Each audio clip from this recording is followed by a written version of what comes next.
하나님의 말씀 골로새서 3장 1절에서 11절 말씀 함께 교독하겠습니다. 그러므로 너희가 그리스도와 함께 다시 살리심을 받았으면 위의 것을 찾으라. 거기는 그리스도께서 하나님 우편에 앉아 계시느니라.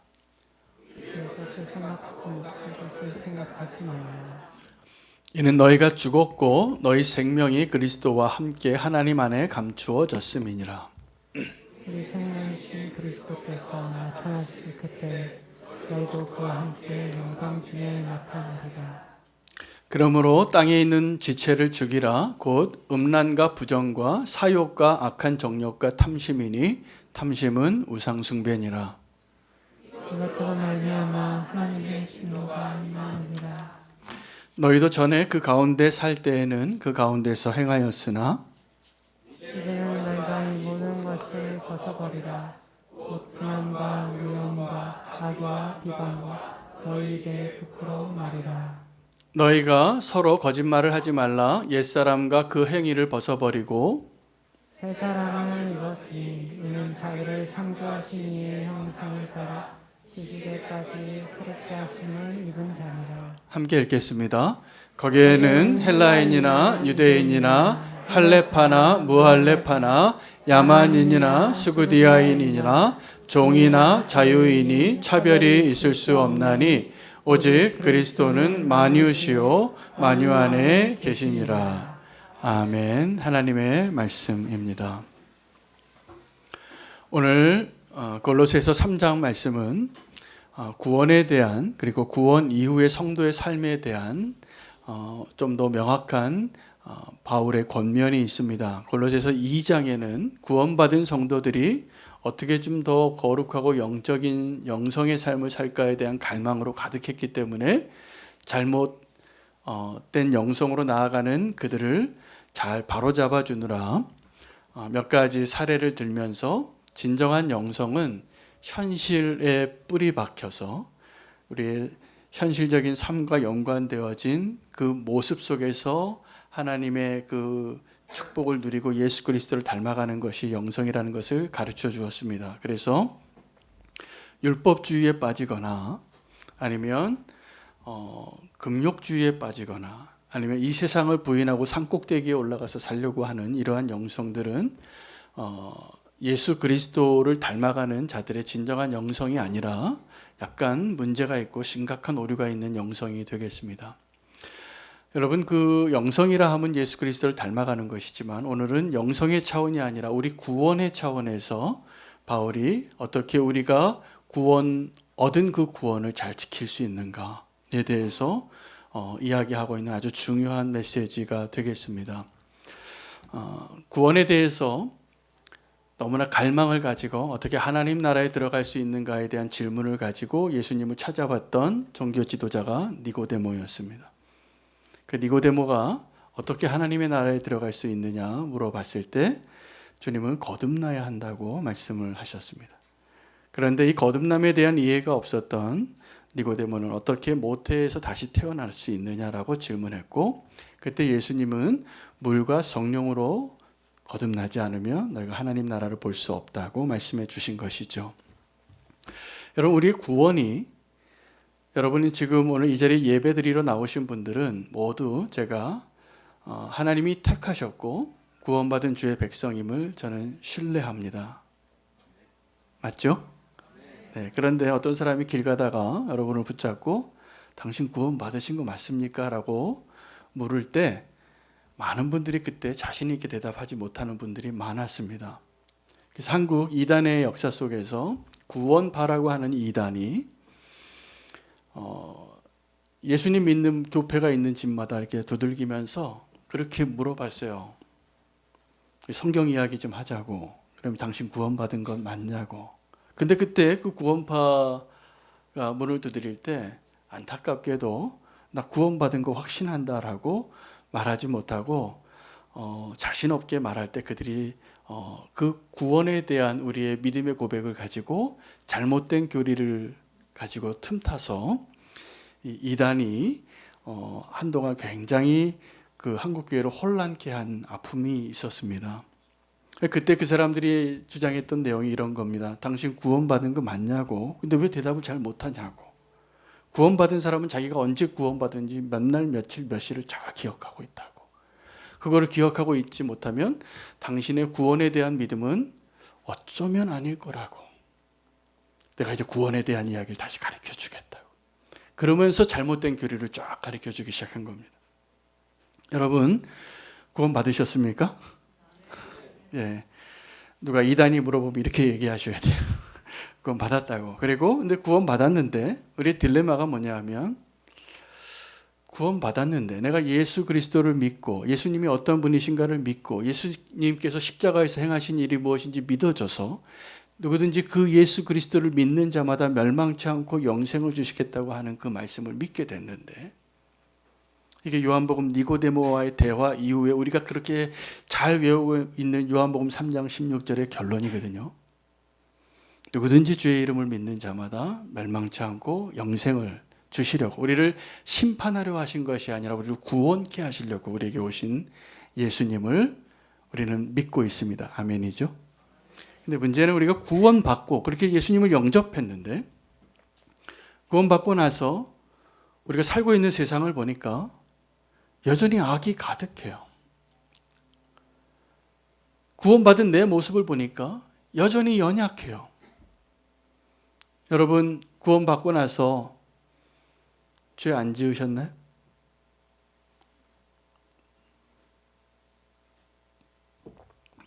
안 지으셨죠?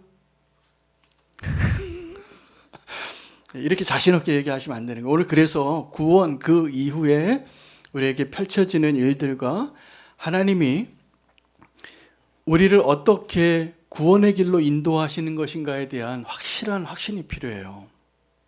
오늘 골로새 교인들에게 그 이야기를 하면서 바울은 뭐라고 이야기하냐면 너희가 구원받았으니까 이제 이 땅에서 위의 것을 찾으라는 거예요. 너희가 구원받았으니까 이제 이 땅에 있는 지체를, 이 땅에 있는 욕구들을 다 죽이는 일에 반드시 믿음을 사용한다는 거예요. 그리고 이 땅에서 옛사람의 옷은 다 좀 벗어버리고 우리에게 주시는 새로운 선물인 새로운 사람의 옷을 입고 살아가라는 거예요. 여러분, 구원은 어떤 특성을 가지고 있냐면 일회적이면서 연속적인 특성이 있습니다. 일회적이라는 말에는 우리 구원의 근거가 우리의 의나 노력이나 행위에 있지 아니하고 예수 그리스도께서 그 예수님이 십자가에 달려서 죽으셨기 때문에 온전하게 이루신 그 구원의 근거, 이거는 그 누구도 대신할 수 없는 유일한 단회적인 믿음의 근거입니다. 그 예수님을 믿으십니까? 하나님이신 예수님이 이 땅에 우리의 자리에 오셔서 우리의 모든 허물과 죄의 문제를 해결하기 위하여 자기 자신을 내어주시고 죽음에 자기 자신을 내어주셔서 죽으시고 부활하셨기 때문에 이제 사망의 권세가 우리가 죄를 지어서 그 죄의 결과로 직면하게 되는 그 죄의 문제가 이제 더 이상 우리에게는 두려운 대상이 아니고 우리의 그 믿음의 길을 우리의 그 구원을 흔들 수 없는 것임이 성취되어진 사건이 예수 그리스도의 십자가의 사건입니다. 할렐루야.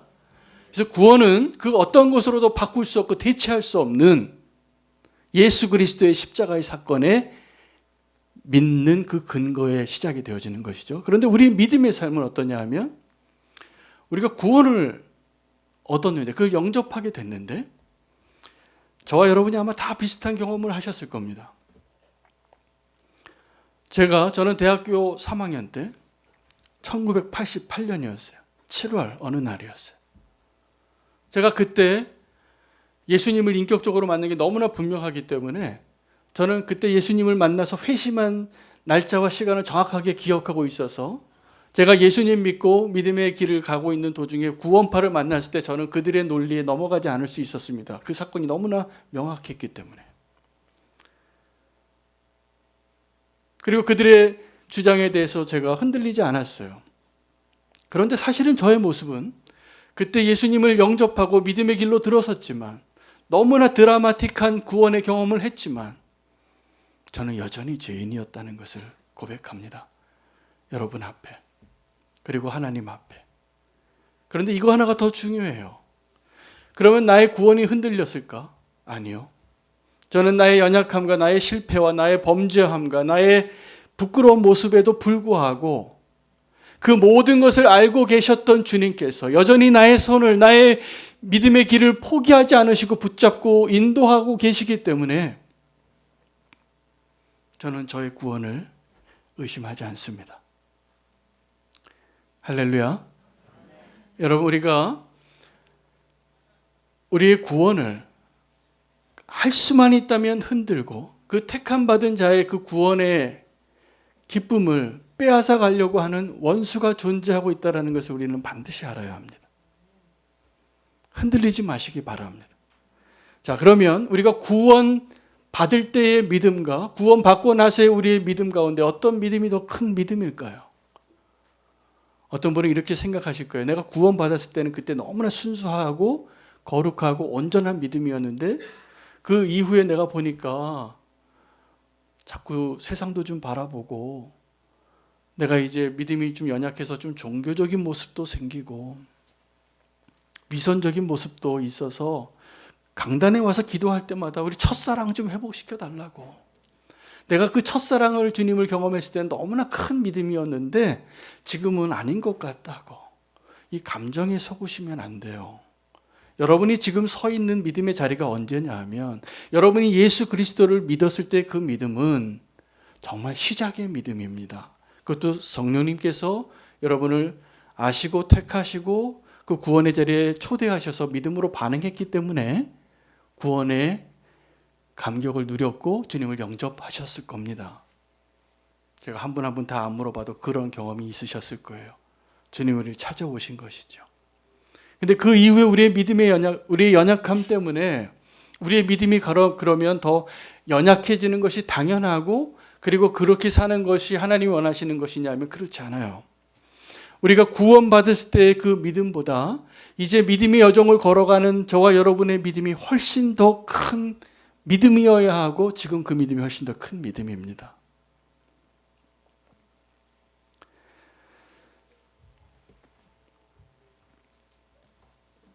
여러분, 구원의 교리 가운데 장로교단과 감리교단이 성경에 나온 이 구원의 여정을 동일하게 인정하면서 약간의 중요하게 여기는 중요도가 약간 틀려요.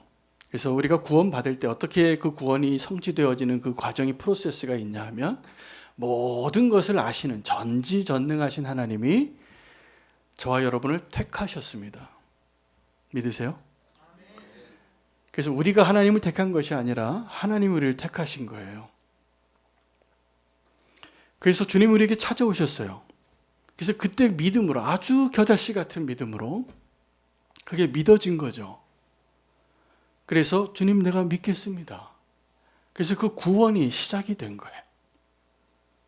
근데 그 구원의 시작의 여정의 가운데는 우리의 실패와 연약함과 부끄러움이 있을까요? 없을까요? 있어요. 그런데 우리를 포기하지 아니하시는 하나님의 손길이 우리의 믿음을 견인해서 우리를 어느 길로 가게 하고 계시냐면 영화로운 그 길까지 우리를 인도하고 계시는 거예요. 그래서 주님께서 우리에게 성령을 보내시고 우리를 견인하고 계세요. 그 프로세스를 신학적인 용어로 성화라고 이야기해요. 그 성화의 과정의 마지막이 영화예요. 영광스럽게 하는 거예요. 아무 흠이 없는 자로 우리를 만드실 거예요. 그럼 장로교와 감리교의 그 차이가 뭐냐 하면 다 성경에 있는 내용을 근거로 하나님의 전적인 주권하에 예정되어진 그 모든 일들이 이루어지고 있는 가운데 우리의 자유의지의 요소가 얼만큼 관여되어지느냐의 차이가 약간 중요도의 차이가 있지요. 하나님은 지금도 우리의 믿음과 하나님의 전적인 주권으로 우리의 구원을 성취하고 계심을 믿으셔야 합니다. 할렐루야. 그래서 지금 그것이 어느 것이 더 중요한가에 대한 의견의 차이는 이제는 작은 것으로 여겨서 장로교도와 감리교도가 함께 예배할 수 있는 거예요. 이 의견이 처음 나왔을 때는 무엇이 더 옳고 그른가의 문제에 더 치중하느라 함께 할 수가 없었어요. 그러나 성경에 다 나와 있는 내용의 근거예요. 우리 구원의 비밀은 우리가 예수 그리스도를 믿을 때 그 믿음 이후에 하나님의 전적인 주권하에 우리의 믿음을 인도하시는 가운데 우리의 믿음을 어떻게 더 하시냐면 더 큰 믿음으로 인도하고 계십니다.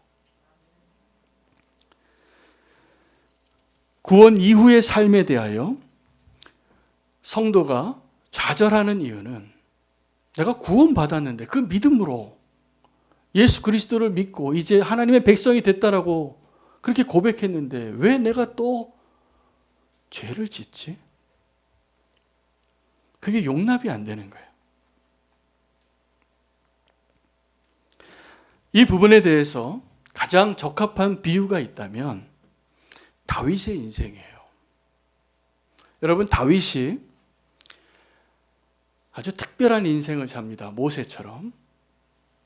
그런데 이 다윗이 그 사울 왕 이후에 왕으로 기름 부은 자로서 잘 알려지지 않고 사무엘이 몰래 가서 이새의 집의 막내 아들에게 기름을 부어서 왕으로 세웠는데 그의 현실은 어땠냐 하면 다윗의 나라가 시작되어진 것이 아니라 여전히 사울의 나라의 신하로 살게 하신 거죠.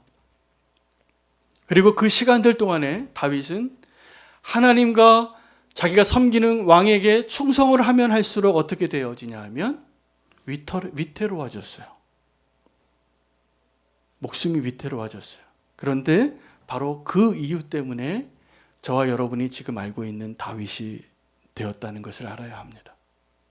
여러분, 우리가 구원받고 예수님을 믿고 갑자기 이 세상이 막 다 변한 걸로 보인 적이 있으실 거예요. 저는 그렇게 보였어요. 예수님 믿고 이 세상이 바뀌어 보이더라고요. 근데 그 다음날 아침에 눈 뜨니까 나의 일상은 하나도 바뀌지 않았고 내가 살아가야 할 현실의 삶은 그대로예요. 근데 제가 예수 그리스도를 믿고 지금 이제 한 30년 된 것 같습니다. 인격적으로 영접하고. 그럼 저의 믿음이 그때의 믿음과 우리는 그 첫사랑이 너무나 순수하고 너무나 감격해서 그때의 사랑이 최고인 것 같지만 우리 가운데는 실제로 그 첫사랑을 잃어버리고 미적지근한 신앙이 된 사람도 있고 여전히 나의 삶의 여정 가운데 그 믿음의 길을 계속 걸어가느라 실패와 좌절과 나의 연약함 속에서 주님이 개입하시는 것을 경험하는 분이 계실 거라고 믿습니다. 다윗과 사울의 차이가 있다면 사울에게는 다윗의 시간이 없었어요.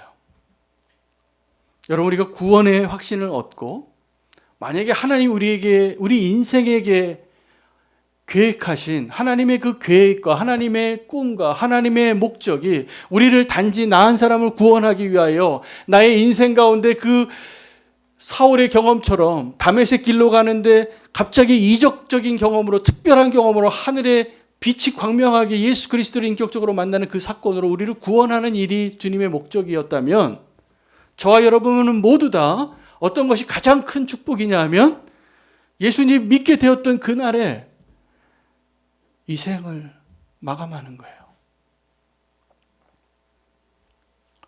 아마 그게 가장 큰 축복일 겁니다. 저는 진짜 이 고민을 한 적이 있어요. 제가 이전에 선교단체에서 사역을 할 때 저보다 한 10살 어린 후배가 딱 보니까 그때 예수님 만나서 얼마 되지 않아서 헌신한 모습으로 자기의 모든 기대와 경험과 꿈을 다 내려놓고 주님 따르겠다고 선교사 되겠다고 그렇게 결단을 한 청년을 만났어요. 내 모습이에요. 10년 전에 내 모습.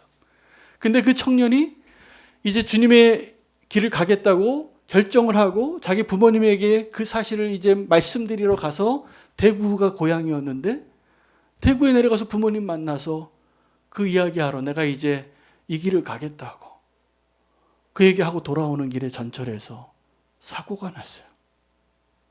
대구 지하철 사건이. 그 지하철 안에서 다 죽었어요. 얼마나 안타깝습니까?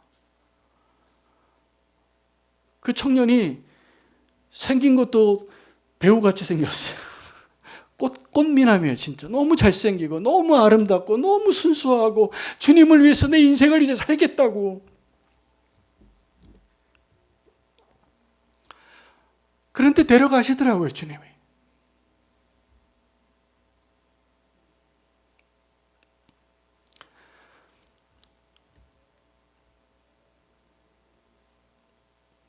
그 청년을 비교해 보니까 내가 10년 전에 저 모습이었는데, 그리고 나서 내가 주님 앞에 부끄러운 모습만 있었어요. 나는 뭐지? 예수님 믿는다고 나도 그 길 갔는데 온전하지 않은 나의 모습이 부끄러워요. 근데 그때 제가 알았어요. 그 꽃다운 청년을 데려가시는 걸 보면서 하나님의 진짜 목적은 저와 여러분이 예수 그리스도를 믿고 구원받은 이후에 이 땅에서 그 사울의 나라에서 여전히 악이 관영하고 여전히 나의 연약함이, 죄의 간성이 남아있어요. 죄의 본성이, 우리는 아주 뿌리부터 죄인이기 때문에 예수님 믿고 나서도 여전히 내 안에 그 죄성이 뿌리 뽑히지 않은 가운데 주님의 은혜를 경험하고 살아가는 거예요. 그러니 하나님의 은혜가 없다면, 우리에게 믿음이 없다면 지금 저와 여러분이 구원받고 살아가는 이 삶의 진정한 목적을 어떻게 발견할 수 있겠습니까? 근데 하나님의 은혜는 그 시간들 동안에 나의 구원이 내 인생의, 내 구원의 목적이 아니라 나와 동일한 연약함 가운데 있어도 하나님께서 그 죄인을 포기하지 않으시고 그 구원을 이루어 가시는 그 하나님의 더 놀라운 사랑의 은혜를 경험하는 것이 하나님의 목적이에요. 우리가 구원받고 당장 하늘나라가 열리는 것이 아니라 사울의 나라에서 산다니까요. 근데 그 가운데 하나님의 놀라우신 은혜를 풍성하게 누리라고, 그래서 그 예수님과의 그 동행을 누리라고 우리에게 그 다윗의 시간을 허락하시고 구원의 길로 인도하고 계심을 믿으시기 바랍니다. 여러분, 우리가 믿고 예수 그리스도를 믿고 내 삶을 다, 이제 인생의 목적을 다 바꾸셨잖아요. 그런데 우리가 헷갈리면 안 돼요. 자꾸 이 땅에 있는 것들을 생각하며 사는 믿음의 사람이 되는 것을 주의하셔야 돼요. 바울이 그래서 이제 예수님 믿는 그 골로새 교인들에게 너희가 위의 것을 찾으라. 여러분, 기도는 가장 낮은 곳에서 가장 높은 곳을 향하는 영적인 행위입니다. 성도의 삶의 방향성도 그래요. 가장 낮은 곳에서 가장 높은 곳을 향하여 나아가는 그 믿음의 여정에 주님이 우리를 초대하셨고 지금 우리가 구원받고 그 여정을 시작하신 거라고 보시면 돼요. 영적인 의미로는 이스라엘 백성을 그 출애굽한 사건 이후에 광야의 길로 인도하신 것이 우리의 인생이라고 말하는 그 시간입니다. 그리고 그 요단강을 건너가서 그 약속의 땅으로 가는 과정 가운데 있는 거예요, 저와 여러분이. 그 광야의 길에서 이스라엘 백성들이 보여줬던 모습은 끊임없는 불평과 원망과 실패와 좌절이었어요. 그러나 하나님이 그들을 포기하지 않으십니다. 그리고 약속대로 약속의 땅으로 인도하시는 것이죠. 카메라를 이제 좀 배워보시면 카메라를 찍을 때, 카메라를 찍는 사람이 어떤 피사체를 찍을 때 그 사진을 찍는 사진기를 들고 있는 사람이 그 피사체의 위치에 따라서 두 가지 앵글이 있습니다. 하나는 카메라가 그 피사체 밑에 있을 때 찍는 것을 로우 앵글이라 그래요. 그 피사체보다 높은 데서 찍는 것을 하이 앵글이라고 그러는데 똑같은 피사체인데 다르게 보입니다. 여러분 어디 가서 그 풍경에서 좀 다리가 길게 나오는 사진을 찍고 싶으면 로우 앵글로 찍으셔야 돼요. 아래에서 찍어야지 이렇게 피사체가 다리가 길게 보이고 멋있게 보이고요. 하이 앵글은 높은 곳에 가서 이렇게 조망도로 내가 찍고 싶은 더 넓은 광경을 이렇게 펼쳐서 보고 싶을 때는 그렇게 찍으시면 됩니다. 성도는 로우 앵글로 사시는 분이 되어야 돼요. 어느 곳에서 누구를 만나든지. 근데 우리가 이걸 잃어버리면 세상에 있는 것들을 바라보고 내가 하이 앵글로 바라보는 자가 되고 싶은 우리의 타락한 본성이 있거든요. 우리 타락한 본성은 다 하이 앵글을 갖고 싶어요. 그래서 하나님처럼 바라보고 싶은 마음에 그 갈망 때문에 하나님처럼 될 것이라는 그 욕구 때문에 선악과에 손을 댄 겁니다.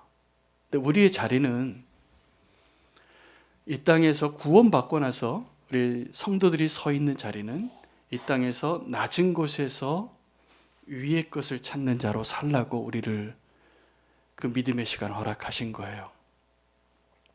우리는 교회에서 작은 자 사역을 하는데 저는 우리는 교회가 존속하는 한 그 사역을 계속하고자 하나님께 제가 약속을 했습니다. 근데 그 작은 자 사역을 할 때 우리가 이 로우 앵글을 잃어버리면 분명히 그거는 하나님의 일이 아니라 우리의 일이 됩니다.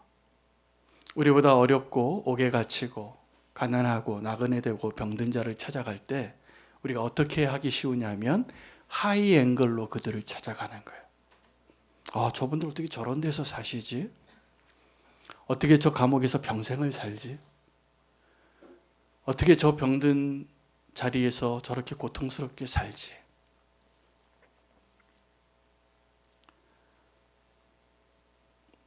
그렇게 해서는 주님을 만나기 어렵습니다.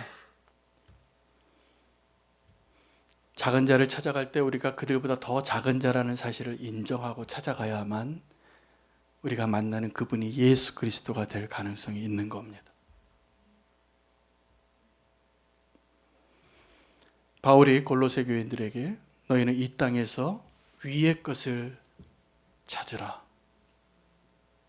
이것을 제가 카메라 기법으로 설명을 드린 건데 로우 앵글을 가지라는 거죠. 성도는 이 땅에서 있지만 위에 계시는 주님을, 지금 하나님 우편에 계시는 그리스도를, 그리고 우리 안에 거하시는 성령님과 동행하며 그 믿음의 길로 부름받은 자들입니다. 오늘 그 실천적인 상황으로 너희 몸의 육체의 지체를, 땅에 있는 지체를 죽이라 라는 말과 옛사람을 벗어버리고 하나님 너에게 새롭게 선물로 주는 새 사람을 입으라, 이것은 동일한 말이에요. 다르게 표현했을 뿐이에요. 여러분, 이 땅에 있는 땅의 지체를 죽이라, 그렇게 하려고 금욕주의자가 되거나 광야에 나가셔서 그 일을 성취할 가능성이 없다라고 설명해 준 것이 골로새서 2장 후반부의 본문이었어요. 그것은 너희를 괴롭게 하는 데는 유익할지 모르지만 너희의 그 육체의 정욕을 제거하는 데는 전혀 도움이 되지 않느니라. 도움이 되지 않습니다. 내가 죄 짓지 말아야지 생각할수록 죄를 묵상하실 거예요. 그걸로는 가능하지 않아요. 산꼭대기에 올라가서 살 수도 없거니와 산꼭대기에 올라가서 이 세상을 떠나서 살아도 우리는 본질적으로 죄인이기 때문에, 내가 죄인인데 그 내 안에 있는 죄를 하나씩 바늘에 허벅지를 찔러가면서 아무리 노력해도 그것은 사라지지 않아요.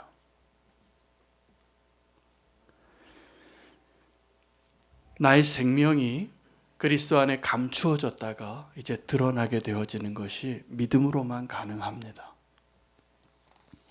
여러분, 땅에 있는 지체를 죽이라는 것을 뭐라고 설명하고 있냐면 옛사람을 벗어버리고 하나님 우리에게 은혜로 주시는 새 사람을 입으라. 그리고 그 사이에 온갖 육체의 정욕에 해당하는 옛사람의 항목들이 10가지 이상 나열되어 있는 거예요. 시기와 질투와 음란과 분쟁과 모든 더러운 것들, 10개 가지고 부족하지요. 우리 안에 있는 모든 죄성들을 다 나열한다면. 여러분, 그런데 내 땅에 있는 지체를 죽이라는 것과 옛사람을 벗어버리고 새 사람을 입으라고 한 것은 우리의 믿음의 선택을 요구하는 메시지예요. 우리의 믿음의 선택은 우리는 믿음의 삶을 살아가라고 하면 용기가 없다라고 이야기합니다. 두렵다고. 물 위를 걷는 믿음이 필요하니까. 홍해 앞에 서서 홍해를 갈라야 하니까. 여러분, 그런데 우리가 구원받은 이후에 믿음의 행위는 용감한 선택이 아니라 합리적인 선택이어야 합니다. 합리적인 선택은 이런 거죠. 여러분, 우리가 회개했기 때문에 구원받습니까? 아니면 구원받을 믿음이 있기 때문에 회개합니까? 여러분의 회개는 어떤 거였습니까? 만약에 회개가 내가 회개했기 때문에 구원받는 것이라고 믿고 계시다면 여러분의 구원은 흔들릴 겁니다. 그러나 내가 예수 그리스도가 누구이시고 예수 그리스도가 나를 위하여 행하신 일이 믿어졌기 때문에 이제 내가 회개하겠다고 말하는 것은, 돌아서겠다고 말하는 것은 용기 있는 선택이 아니라 합리적인 선택이에요. 여러분, 이 땅에서 구원받고 나서 믿음의 삶이 우리가 지금도 합리적인 선택을 못하고 속고 있고 보지 못하고 있는 것이에요. 이 땅에 있는 성공이, 이 땅에 있는 돈이, 이 땅에 있는 명성과 권력이 우리가 나중에 최종에 누리게 될 그 영광스러운 면류관과 비교했을 때 어떤 것이 더 소중하세요? 이렇게 물어보면 대답은 다 잘해요. 그 영광스러운 면류관이 우리에게 훨씬 더 중요하다고 말하는데 왜 지금은 우리의 삶 가운데 돈 몇 푼 때문에 또 내가 원하는 그것을 포기하지 못해서 왜 우리의 믿음이 흔들리냐는 거예요. 우리의 믿음이 너무나 연약하기 때문입니다. 저는 지난 주간에 BGM 파트너스 목회자 모임을, 전체 모임을 처음 했어요. 이전에는 리더들만 모였는데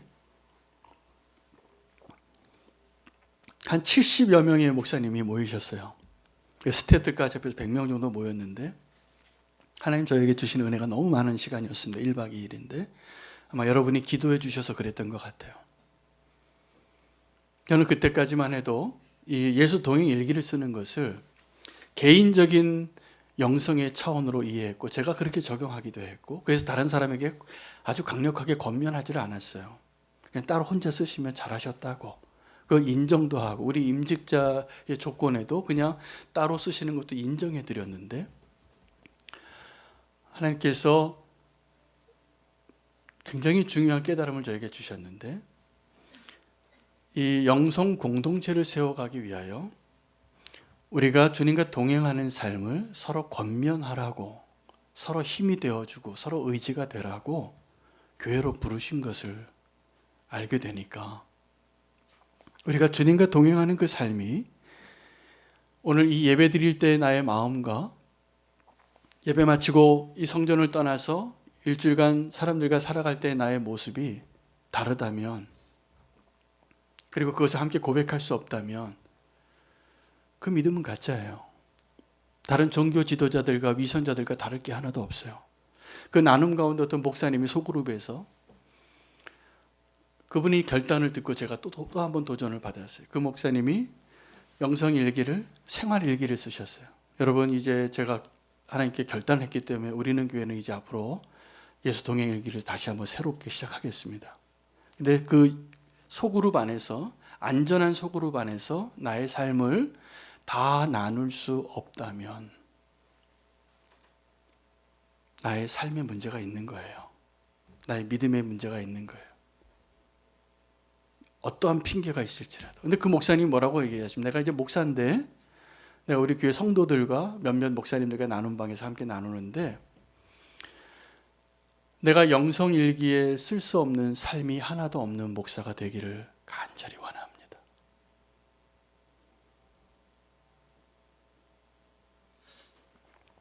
여러분, 생활일기부터 시작하시기 바랍니다. 생활일기에 초등학생이 선생님이 일기 써오라 그러면 선생님이 그 다음날 일기 다 보죠. 그랬구나, 엄마랑 어디 놀러 갔구나, 어떤 걸 먹었구나, 동생하고 싸웠구나, 이런 얘기를 다 적는데 나의 삶 가운데 그 안전한 소그룹의 공동체 안에서 나의 삶을 다 나눌 수 없는 삶의 영역이 있는 것은 우리의 영성에 문제가 있는 거예요. 그리고 그것을 위해서 믿음의 공동체를 허락하신 거예요. 그 교회의 사례 가운데 여수에 있는 한 교회가 이 예수 동행을 너무나 성공적으로 잘해서 사례를 발표하셨는데 그 교회는 규모가 꽤 큰 교회예요. 수백 명이 모이는 교회인데 그 교회가 예수 동행을 너무나 잘하고 있는데 그 교회 성도님들이 나이 많으시고 좀 어렵게 사시는 분들이 많으신 교회예요. 근데 그 교회에 이 예수 동행 일기를 쓰는 일이 이루어지고 있어요. 그래서 너무 놀랍다고. 근데 그 가운데 어떤 나이 많은 해녀 할머니가 제일 잘 쓰신다는 거예요. 근데 이 해녀 할머니는 초등학교밖에 안 나왔어요. 그 컴퓨터 어떻게 하는 줄도 모르고 핸드폰 가지고 독수리 타법으로 틀린 문법으로 주님과 동행하는 것을 매일 쓰시고 그 나눔 방의 조장이세요. 근데 그분이 그 물질하면서 그 고되게 전복 이렇게 캐시면서 그곳에서 주님과 동행한 걸 쓰시는 거예요. 그러면서 그 목사님이 아니 여수에서도 되는데 그리고 이 초등학교밖에 나오지 않은 나이 많으신 권사님도 쓰시는데 내가 내 삶을 나누는 그 예수 동행 일기를 쓰지 못하겠다고 이야기하는 건 다 핑계 같다. 제가 오늘 사역자 기도할 때도 우리 두 분 전도사님에게 강력한 권고로 부탁을 했어요. 오늘부터 영성일기 안 쓰면 안 된다고. 우리가 사역자인데 하나님과 성도들 앞에서 나눌 수 없는 삶의 영역이 있으면 되겠냐고. 저는 제 영성일기를 목회자들이나 또 제 나눔방이 여러 개 있는데 똑같은 버전으로 써요. 누구에게는 보여주고 누구에게는 보여줄 수 없는 삶이 없기를 원하는 마음 때문이에요. 좀 지혜롭게 쓰느라고 내가 누구를 구체적으로 만나 신방하는 그런 성도님의 이름은 아울리지 않아요. 그냥 땡땡으로 해요. 그런 지혜는 필요하지만 나의 삶의 모든 영역을 주님 앞에 믿음의 공동체 앞에 다 나눌 수 없다면 내가 종교 지도자들하고 뭐가 다른가? 그 갈망을 하나님이 주시더라고요. 그래서 우리는 교회가 앞으로 꿈꾸는 교회의 모습은 우리 교회에 지금 교인의 숫자가 100명에서 1000명 되고 10,000명 되는 게 아니라 주님과 더 온전한 그 동행이 가능한 교회가 되어져 가는 것입니다. 여러분, 이것이 우리가 교회로 있는 이유예요. 그리고 구원받은 이후에 우리가 더 믿음이 자라고 주님과의 그 동행을 누리라고 우리가 예수님 믿고 구원받은 후에 우리를 주님께로 에녹과 같이 엘리야와 같이 산채로 우리를 데려가신 것이 아니라 여전히 죄악이 많고 여전히 연약한 성품 그대로 있는 가운데 주님께서 우리 가운데 그 성령의 열매를 맺기를 원하시고 우리가 그 믿음이 자라서 하나님의 나라를 이 땅에서 이루고 이 땅 가운데 하나님의 나라가 성취되어지는 것을 소원하는 마음으로 우리를 이 땅에 남겨두신 거라는 사실을 잊고 산 거예요. 그래서 구원받은 성도임에도 불구하고 여전히 우리는 어디 집값이 오르고 어느 주식이 오르고 이것에는 성경책 읽는 시간보다 훨씬 더 우리의 마음과 눈을 빼앗기면서 주님과 함께하고 주님과 함께 누리는 시간에는 그 한 시간 내는 게 어려워요. 그 믿음으로 구원 받겠습니까? 누가 구원파가 와서 당신 구원 받으셨냐고 물어보면 대답할 힘이 있겠습니까? 오늘부터 바뀌기를 원합니다. 믿음으로 주님과 동행하는 그 삶이 한순간도 포기되어지지 아니하는, 그래서 이 예배 자리에 나온 우리의 믿음의 모습과 이 예배를 마치고 삶의 자리에서 누려지는 그 우리의 믿음의 모습이 다르지 않은 있는 모습 그대로 고백하고 나누고 말할 수 있는 성도가 되어지는 것을 꿈꾸는 교회가 되시기를 축복합니다. 앞으로 우리는 교회는 그런 교회 되겠습니다. 같이 그 배를 타고 가주시기를 원해요. 그래서 마을마다 그 나눔방을 만들어 주시고 함께 나누세요. 제가 안 들어가서 볼게요. 그 안전한 공동체 안에서 나의 삶을 있는 그대로 나누세요. 지혜롭게 주님과의 동행을 서로 힘이 되어 주시기를 바라요. 그리고 다 비슷해요, 우리가. 그리고 우리를 구원받은 이후에 우리를 데려가신 것이 하나님의 뜻이 아니라면 이 땅에서 우리의 사명은 우리 가운데, 이 땅 가운데, 이 시대에 하나님의 나라를 회복하기 위한 하나님의 목적이 있는 것을 잊어버리고 사는 것이 너무나 끔찍하고 안타까운 일이에요. 우리를 구원하신 주님께서 그 사명으로 발걸음을 한 걸음 한 걸음 인도하실 것이라 믿습니다. 구원받은 그 이후에 주님과 동행하는 아름다운 동행이 펼쳐질 것을 기대하며 결단하겠습니다. 오늘 다시 돌아가는 길이라는 찬양을 통해서 봉헌드리고 결단해 주시기